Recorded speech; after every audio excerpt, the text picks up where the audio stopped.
Nous sommes de retour sur Direct Investisseur et en duplex avec Alexandre Baradez d'IG. Bonjour Alexandre. Bonjour à tous. Alors on va revenir sur la paire euro-dollar, la paire donc qui est passée sous les 1,19, on est à 1,18. Quelle est votre stratégie sur cette paire aujourd'hui ?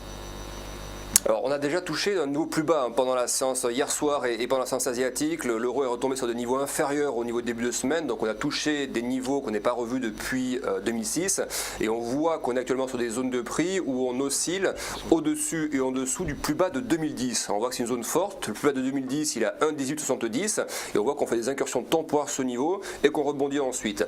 Alors la stratégie de fond n'a pas changé depuis des semaines et des mois. Sur Téléfinance, on dit clairement qu'on est baissier sur l'euro-dollar depuis pas mal de temps. Je pense que dans les mois qui viennent, la tendance va continuer à baisser. Alors après, on va donner un peu plus pour le court terme, mais le moyen terme reste baissier sur l'euro-dollar. Il y a peu de chances que les 1,1870, donc le plus bas de 2010, fassent office de support durable. On peut un peu rebondir quand même dans cette zone de prix, mais je pense que la tendance de fond globale va ramener l'euro par rapport au dollar sur les niveaux de 2005. Donc on va revenir 10 ans en arrière sur l'euro, où on avait touché donc en novembre et décembre la zone des 1,1670, 1,1650. Et je pense que c'est ça un des objectifs principaux de l'euro-dollar dans les semaines qui viennent, d'aller chercher cette zone de prix relativement basse. À court terme, on sent quand même qu'il y a beaucoup d'obstacles. On est sur des niveaux de support extrêmement puissants, on est passé sous les 1,20, on tombe sous les niveaux les plus bas de 2010, donc l'euro dans ces zones de prix oscille de manière assez incertaine, on le voit depuis quelques jours. Comment on peut travailler ça d'un point de vue purement technique, d'un point de vue trading? On voit que les rebonds pour l'instant sur l'euro-dollar sont capés dans la zone des 1,19, 1,19,6, 1,19,7. Donc si sur la base actuelle, l'euro n'arrive pas à percer rapidement la 1,1850 et commence à rebondir dans ces zones de prix, on pourrait avoir des rebonds à ce moment-là exploités vers les 1,20 et un petit peu au-dessus. Et là, je pense que ce serait un signal pour des rebonds de quelques jours. Mais tant que l'euro est dans cette zone de prix proche d'un 1,1850 et qu'il attaque régulièrement, je pense au contraire qu'il faut jouer la tendance. Dès qu'on revient chercher un support, dès qu'on tape le support, tout de suite il faut essayer de rentrer à nouveau dans le marché et de jouer une accélération brève. Il est possible qu'on aille même chercher les 1,16 dans les jours qui viennent. Il suffit que le mois de janvier délivre un message au niveau de la BCE relativement accommodant, voire toujours des craintes sur la Grèce, et l'euro peut s'enfoncer en l'espace de quelques jours simplement. Donc pour l'instant, ne pas jouer de contre-tendance forte, simplement s'il y a des rebonds qui se présentent, on peut les exploiter, mais la tendance de fond pour moi reste baissière au moins jusqu'à 1,1650, 1,1670. D'accord, donc on garde l'objectif baissier jusqu'à donc 1,16 comme vous dites. Ça c'est pour l'euro-dollar. On va parler également maintenant du pétrole. Le pétrole également qui a fortement chuté. On est passé sous les $50 hier, que ce soit pour le Brent, on est à $50 et le WTI, on est à $47. Est-ce que vous pensez qu'on va continuer également là, pareil sur le pétrole, avec une baisse du pétrole ? Alors, mon sentiment sur le pétrole, c'est qu'on est sur quelque chose d'assez brutal à court terme. Ça, c'est un constat, c'est pas une analyse, mais c'est très brutal. Et c'est très brutal, et la brutalité du mouvement ne correspond pas, je pense, in fine, à des mouvements fondamentaux purs. C'est-à-dire, je pense que les prix qu'on a actuellement sous les $50 et qui peuvent encore tirer à la baisse, on peut aller chercher les 45, voire même les 40, mais sur le graphique que vous avez sûrement à l'écran, j'ai mis volontairement une échelle de temps plutôt longue pour qu'on voit l'évolution un peu historique du baril sur les 10 ans passés, et on voit qu'actuellement, on se rapproche d'une zone qu'on n'avait pas vue depuis la crise des subprimes. C'est-à-dire que le baril était tombé à ce moment-là, en 2008-2009, dans la zone des $33 le baril, avant de rebondir très fortement dans une zone au-dessus de $100. Et là, on retombe, en l'espace de quelques mois, à quelques dollars de ce plus bas de la crise des subprimes. Or, je pense qu'il faut, avant de faire une projection trop long terme, regarder le contexte actuel par rapport au contexte de l'époque. On n'est absolument pas dans le même contexte aujourd'hui.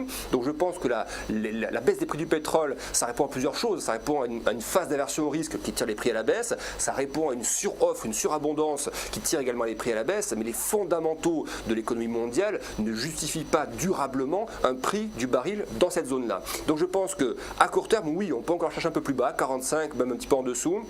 Mais je pense que ceux qui veulent faire des paris un peu plus moyen terme pour le premier semestre 2015, je pense qu'en revanche, on risque d'avoir, de la même manière que le baril est tombé très vite, on va avoir ensuite des rebonds relativement rapides sur la même tendance qui vont nous ramener de la zone des 60, $70, voire même un petit peu au-dessus. Je pense qu'on va aller rechercher des zones de support précédentes, 2010, 2011, où on voit qu'on avait touché des zones basses vers $70, $80. Je pense que le marché potentiellement ensuite va revenir, et je pense que c'est vraiment le premier semestre qu'on va voir ça. Donc je pense qu'aujourd'hui ceux qui veulent faire, alors la contre-tendance c'est toujours un peu risqué, mais qui veulent prendre des positions, pas forcément comme une grosse exposition, mais pour jouer un rebond des prix du baril lié aux fondamentaux dans les mois qui viennent, je parle bien de mois, pas de semaines ou de jours, mais dans les mois qui viennent, ça me paraît être un bon pari pour aller chercher un retour vers 60-70 $ minimum sur le baril. Donc je pense qu'on est vraiment sur une queue de tendance, sur une fin de tendance qui est assez brutale, assez spéculative également me semble-t-il, mais qui ne justifie pas et qui ne correspond pas aux fondamentaux de l'économie aujourd'hui. D'accord. Alors sur le pétrole, donc on a bien compris, donc il y a vraiment un double discours à la fois à court terme et moyen terme. Avec un moyen terme, donc vous dites donc un retour, on peut jouer donc le rebond et un retour vers les 60 $. Est-ce que aujourd'hui vous avez, quel est votre, par exemple si on veut jouer aujourd'hui là sur le pétrole, qu'est-ce qu'on peut avoir comme objectif? Alors moi je serais aujourd'hui ici, pour ceux qui attendent un signal de rebond, parce qu'effectivement quand on passe de 110 $ le baril, ce qui était le cas il y a quelques mois seulement, à moins de 50 $, on a perdu plus de 50% sur le baril en l'espace de quelques mois.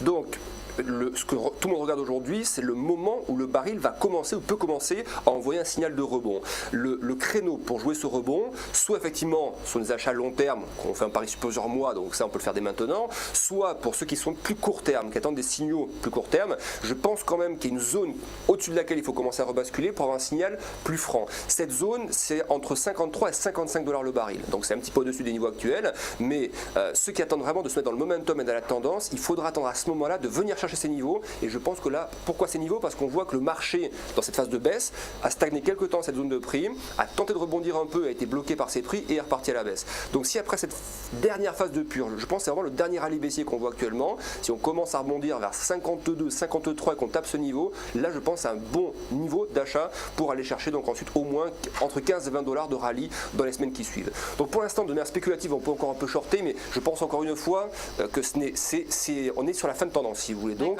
je pense qu'on a beaucoup plus de potentiel de rebond que de potentiel de baisse dans les semaines qui viennent.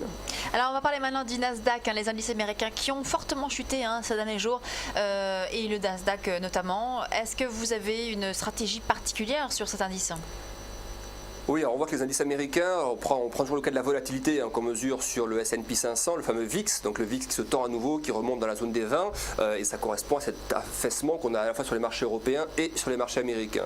Ce qui est intéressant, c'est de voir que le Nasdaq, par exemple, on va prendre lui, mais ce cas on peut le dupliquer au Dow Jones ou au S&P, on voit que le Nasdaq, qui a connu un rallye colossal depuis 2008 jusqu'en 2014, retrace sur des niveaux de correction que vous avez à l'écran, qui sont des niveaux de 38,20%. C'est de tout le rallye qu'on a eu de octobre à novembre, cette grosse phase de hausse, et actuellement on teste un peu plus d'un tiers de la correction. Et on voit que c'est un niveau qui fait office de support pour l'instant, mais qu'on teste plusieurs fois.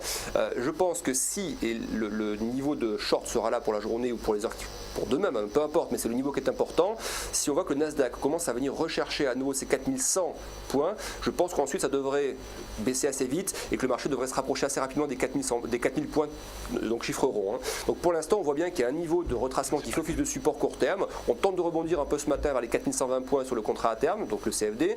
Et si on commence à retomber dans la journée vers les 4100 points, là je pense qu'on peut jouer un effet d'accélération à la baisse et aller chercher après une centaine de points supplémentaires vers les 4000 points. Donc le timing est important, le niveau est important, mais si on le reteste, je pense que assez rapidement ça peut percer d'une centaine de points à la baisse.